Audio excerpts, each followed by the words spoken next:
and NPD who responded to the threat. Just to give some background, I'd say first who I am, introduce myself and the organization. My name is Heath Mayo. I am the founder and president of Principles First. It is a grassroots group of volunteer leaders and Americans from around the country. This is a completely volunteer effort, this summit, pulled together every year by volunteer leaders from around the country who really care about the direction of the United States and are concerned with the direction of our country and want to do something about it. We think that principles like accountability under the law, the Constitution, America's role in the world, these are all important things, and they need to be put back into the center of our politics instead of these personalities and even the political parties. And so that's who we are, that's who I am. This summit now, this is our 5th one. It was the largest ever. It was a sold out attendance. We sold out the room about 3 weeks ago. And so we knew that the security situation would be a level up than it had been in previous years. And so we did have private security on the premises and had arranged for that. But the security situation here, I think, started yesterday, which was the first day of the summit. Individual by the name of Enrique Tarrio showed up. He was the Proud Boys individual who was recently convicted of seditious conspiracy and sentenced to 22 years in federal prison until he was pardoned by Donald Trump and released. I believe the day before he showed up here at the Marriott, he was arrested on Capitol Hill for assaulting a woman after a press conference that he delivered with Stuart Rhodes at the Capitol. So obviously the safety of our attendees was paramount for us. We've been liaising with the MPD. I want to thank the officers who responded to that situation yesterday. He was escorted off of the premises after verbally assaulting. I think I'm joined by Harry Dunn and Mike Fanone, but we also had Ben Hodges and Aquilino Ganel, who received our Profiles in Courage Award. Thankfully, everyone was safe, but that was obviously an unfortunate situation to have them feel threatened in that way, and especially with Mike's family here, not what we wanted. And so that evening, we assembled our private security team and arranged for increased security measures today in anticipation of any other further disruptions. And we're in a good place heading into today. The facts of today's situation are that at 12:15, we received an email from an account that the name of the account was Enrique T. I should say that there is an open investigation into that email at this time, but we do not know for certain that the email where the email originated from. As soon as we received that email, we notified, obviously, our security, and NPD was alerted. The email has contained, obviously, very detailed and credible threats, and then the hotel made the decision to evacuate this floor, and our attendees waited upstairs while the area was secured. There was a threat also made at the home of Michael Fanone's mother, and that was secured in Fairfax County. There was a sweep done there to secure that residence, as well as the home of John Bolton in Montgomery County. And thankfully, those areas were also secured. We then reconvened, obviously, and carried on with our summit. But I think this goes to show that we cannot be cowed by these threats of political violence. This is a tactic that is used not in the United States, but in other authoritarian countries. And I was inspired today by the response from our attendees and our speakers, all of whom come here on their own dime. They get here and volunteer their time and their energy and their passion to be here today to talk about the challenges facing our country. And the fact that they waited in the atrium for 1-2 hours, or however long it took us to reconvene, was certainly inspirational to me to see. I think that's the kind of stuff that Americans are made of. It's the kind of stuff that we need in this country if we're going to turn things around. So with that, Adam, I don't know if you wanted to just say a few words. Yeah, thanks. And thank you all for being here and covering this, by the way. It means a lot. And I know the counter-programming, they're always trying to counter-program us over in CPAC. They started after we did, maybe they've been around a while, but they get a lot of attention, so thank you for giving some attention to sanity. I also want to just echo a thanks to, first off, all the folks that stayed. Again, that's impressive. Everybody's up against a train deadline or an airplane. They stuck around. A lot of people changed flights, and that to me just goes to show the commitment that folks have to this, and that's very impressive. And I also, of course, want to thank the law enforcement because, it's not a fun thing to obviously have to deal with. And you get an email, you can assume maybe this email is just sent to intimidate, but you have to take it seriously. And Principals First obviously did that, and so did law enforcement. So I just wanted to say also thank you for that. And it's just great being up here with everybody. I think the fact that this is now, number 4 or 5, whatever it is, this just multiplies every year. This is 5, and it multiplies every year. Next year is going to be even bigger, and pretty soon we're going to need to rent out a stadium or something because this thing keeps growing. But I just want to say to all of you, thank you. I don't know if anybody else wants to speak, or we just take questions? We'll just take questions. All right, we'll open it up for questions. And just so everyone knows, I'm joined on stage here by Mona Sharon, Sarah Longwell, the Bulwark, obviously Officer Harry Dunn, and Officer Mike Fanone, former Capitol Police. So we're open for questions if you have. So Michael's mother was threatened to, Michael. The residence of Michael's home to address was part of the bomb threat, yes. Okay. And there was a pipe bomb placed at the residence. Meryl Cornfield from the Washington Post. Can you confirm that the email that Jim Acosta posted the screenshot of, that's what you're referring to? That is indeed the email. I've seen the post that he made. That is the email. I don't know how he received the email, but I can confirm that was the email that we received. We've been briefed by the MPD, and I should say there is an active investigation ongoing into the provenance of the email. And, can't comment obviously on that ongoing investigation, but we're fully cooperating with all the authorities and have received an updated briefing from the head of security here at the Marriott. Mr. Fanone, you talked yesterday about your mother being attacked previously. I was wondering if there was any more concern, given that attack, that this thing specifically mentioned her. Well, first of all, absolutely. My mother's been the target of numerous attacks over the past 4 years, ever since I spoke out and testified before the House Select Committee.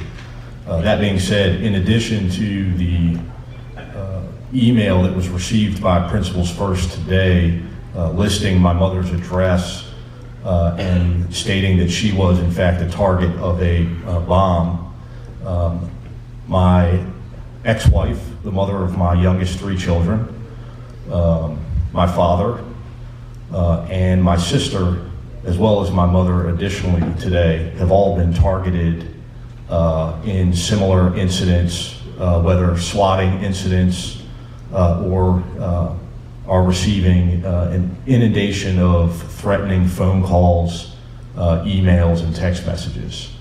And let me just let the American people know this has been my life for the past 4 years. This is not a new occurrence.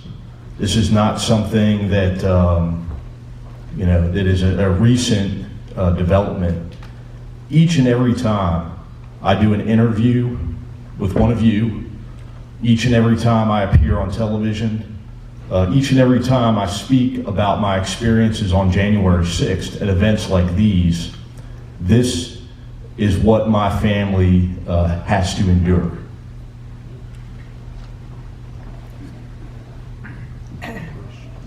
Back there.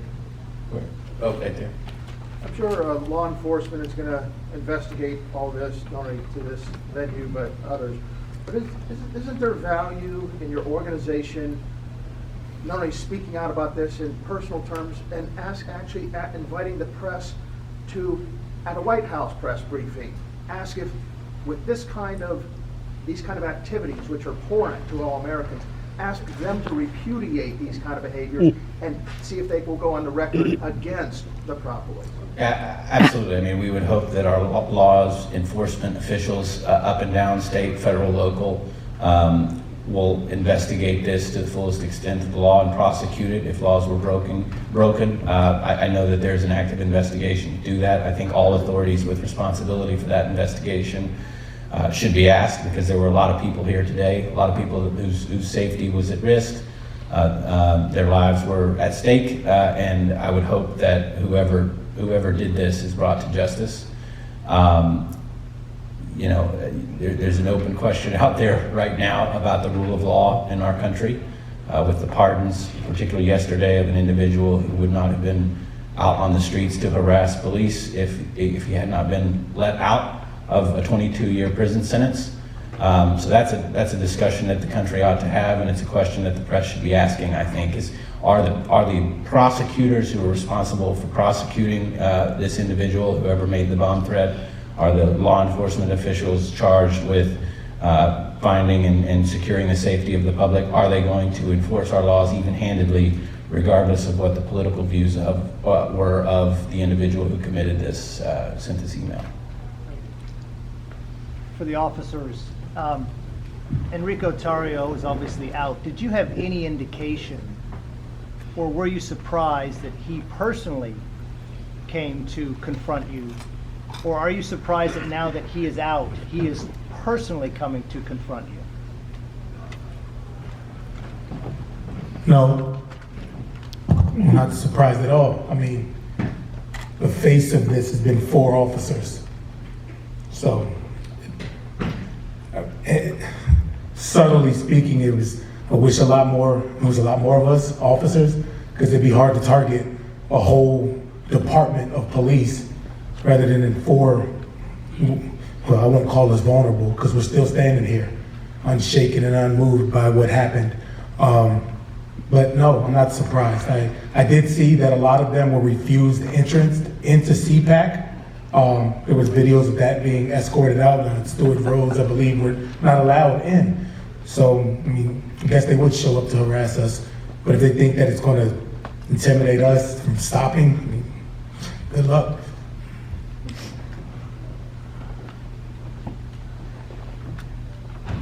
Any other questions?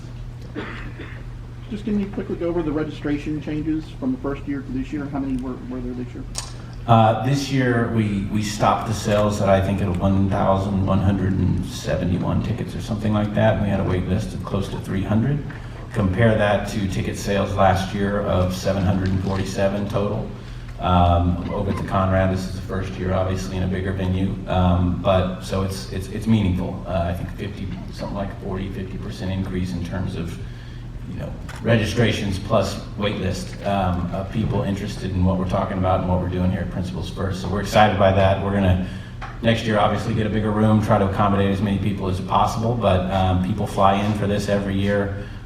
We had people from over 44 states in attendance. So we're gonna continue to meet the demand as best we can with our volunteer teams. Karl Dömens, Redaktionsnetzwerk Deutschland. Mr. Kinzinger, I understand you and your family have been targeted as well during the past. Could you tell us how did the threats develop since Donald Trump became president? Guten Tag. Guten Tag. Look, I've been lucky, I'll say lucky or whatever, in that I'm not inviting it, but I don't experience quite what some of these folks do. And I think part of the reason is, for me, it's just the guy you see on TV, right? You're out there. These guys specifically are the exact opposite of what a Proud Boy is, right? Proud Boys have to hide. They have to send, we don't know if they sent this bomb threat, but somebody sent this bomb threat without either, maybe they did put their name on it, maybe they didn't, but certainly that was a cowardice act. They have to show up and yell to try to get their little viral moment.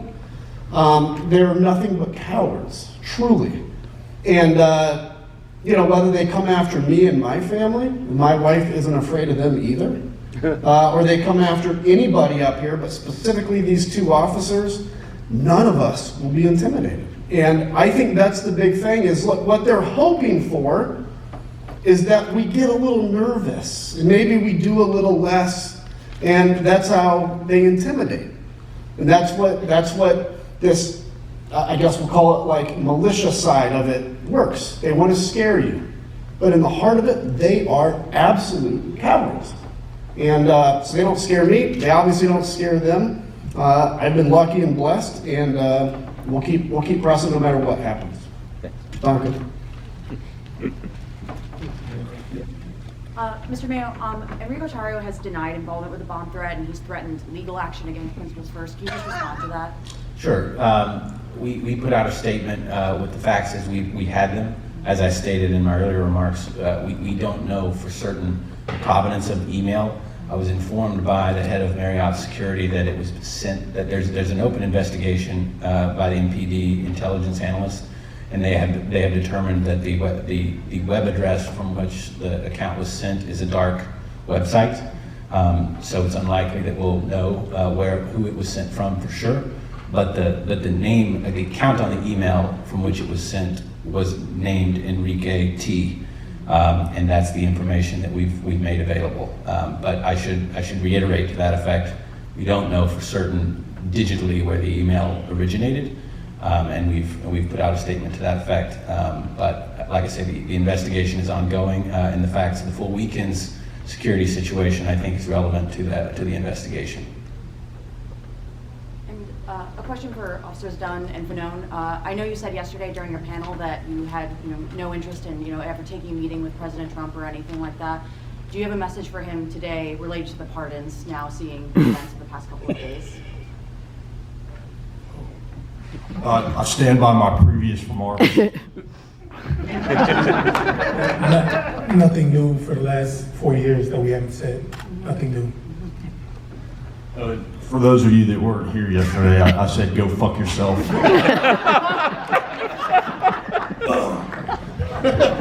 Any other questions?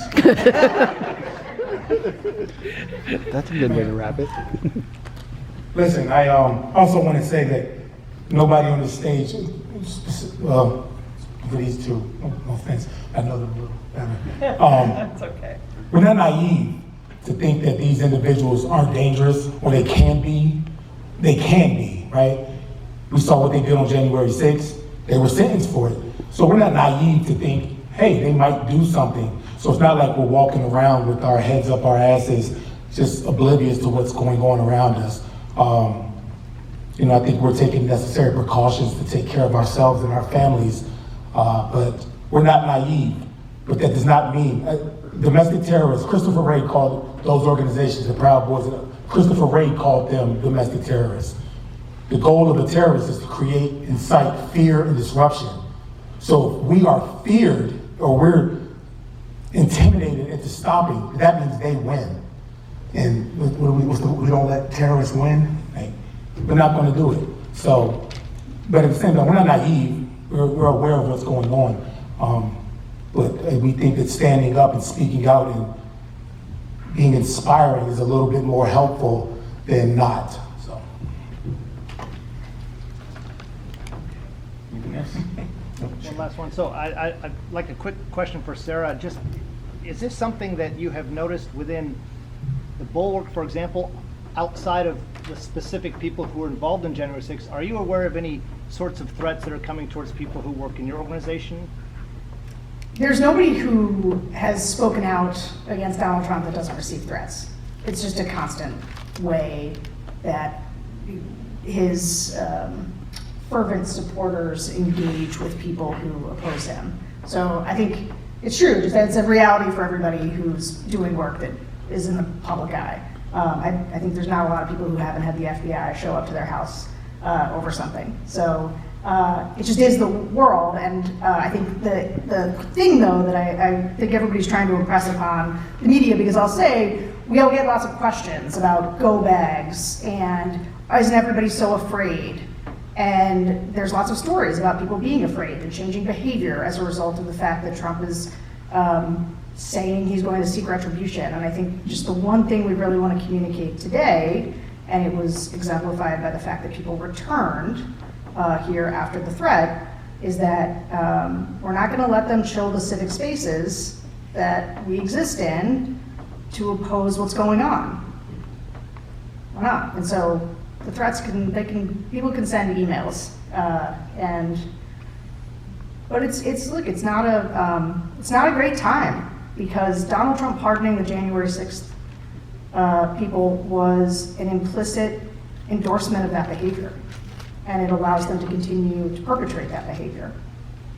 And the only thing that we can do is refuse to be intimidated by it. So I think that's what everybody did today. Last question, if there is one. All right, that concluded. Thanks, everyone. Appreciate it. Thank you.